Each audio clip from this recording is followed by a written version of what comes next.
Bismillahirrahmanirrahim. Assalamualaikum warahmatullahi wabarakatuh. Selamat pagi anak-anak. Ya, bertemu lagi dengan Ibu. Semoga kalian tetap semangat untuk mempelajari materi hari ini bersama Ibu. Oke, sebelum materi, kita tepuk fokus dulu. Tepuk fokus. Melihat, mendengar, mengingat. Oke anak-anak, pada materi hari ini kita akan belajar Islam mengajarkan toleransi dalam keberagaman. Oke anak-anak, coba kita perhatikan di sekitar keliling kita. Apakah mereka memiliki suku atau kebiasaan atau latar belakang yang sama? Ya, tentunya tidak. Dan mereka berbeda-beda. Ada yang berasal dari Sunda, ada yang berasal dari Jawa, atau mungkin Batak, Minang, dan lainnya. Dan mereka juga mempunyai kebiasaan dan perbedaan. Dan mereka juga berasal dari latar belakang keluarga yang berbeda pula. Tapi, apakah latar belakang dan semua permasalahan dan perbedaan itu bisa membuat kita bertengkar atau saling berselisih? Ya, tentunya tidak. Karena dalam Islam mengajarkan bahwa harus hidup rukun antar sesama. Nah, dalam Quran surat Al-Hujurat ayat 13 dijelaskan, "Wahai manusia, Aku menciptakan kamu sebagai laki-laki dan kamu sebagai perempuan sebagai pasang berpasangan dan bersuku-suku dan berbangsa-bangsa agar kamu saling mengenal." Nah, dalam ayat ini dijelaskan bahwasannya Allah menciptakan semua perbedaan itu agar kalian saling mengenal, tidak saling merendahkan. Oke, selanjutnya kita akan belajar tentang multikultural. Nah, multikultural itu terdiri dari dua kata, yaitu ada multi yang artinya banyak dan kultural yang artinya budaya.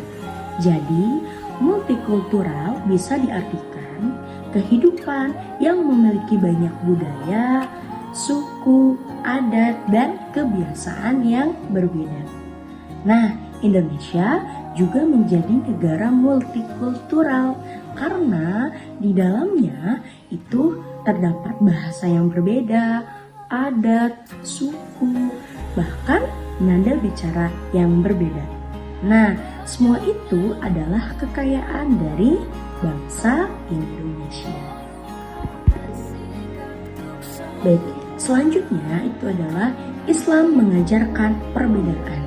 Nah, seperti yang kita ketahui nih, bahwasannya Islam adalah agama rahmatan lil alamin, di mana agama yang rahmat bagi seluruh alam. Kita contoh nih dari Rasulullah SAW. Beliau hidup berdampingan dengan orang-orang golongan dari Madinah, bahkan tidak memaksa sekalipun kepada mereka, tapi menjunjung keadilan bagi mereka. Nah, terdapat dalam surat Al-Kafirun yang berbunyi lakum dinukum waliyadin, yang artinya untukmu agamamu dan untukku agamaku. Nah, bisa diartikan bahwa Islam ini menghargai perbedaan tanpa mempercampur adukan akidahnya. Nah, maka dari itu, sikap kita sebagai seorang muslim itu harus bisa menghargai perbedaan tanpa merendahkan orang lain. Oke, alhamdulillah materi kita sudah selesai. Nah, untuk mengukur pemahaman kalian, Ibu pengen nanya nih ke kalian. Untuk pertanyaan yang pertama, mengapa sih Allah ini menciptakan perbedaan?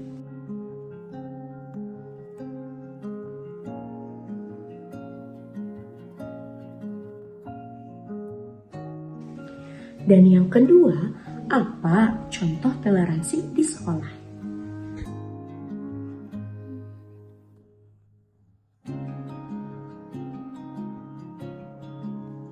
Dan yang ketiga, apa akibat jika tidak menghargai perbedaan atau tidak toleransi di sekolah?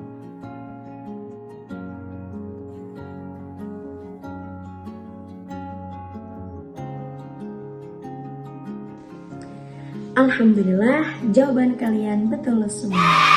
Ya, terima kasih anak-anak. Jadi, keberagaman adalah sunnatullah, di mana Islam ini mengajarkan untuk saling menghargai dan menghormati. Nah, kita sebagai seorang muslim itu harus bisa menerapkan sikap toleran, santun, menghargai pendapat, dan juga toleransi. Dan satu pesan dari Ibu, berbeda itu indah selama kita saling menghargai. Sampai jumpa di pertemuan selanjutnya. Wassalamualaikum warahmatullahi wabarakatuh.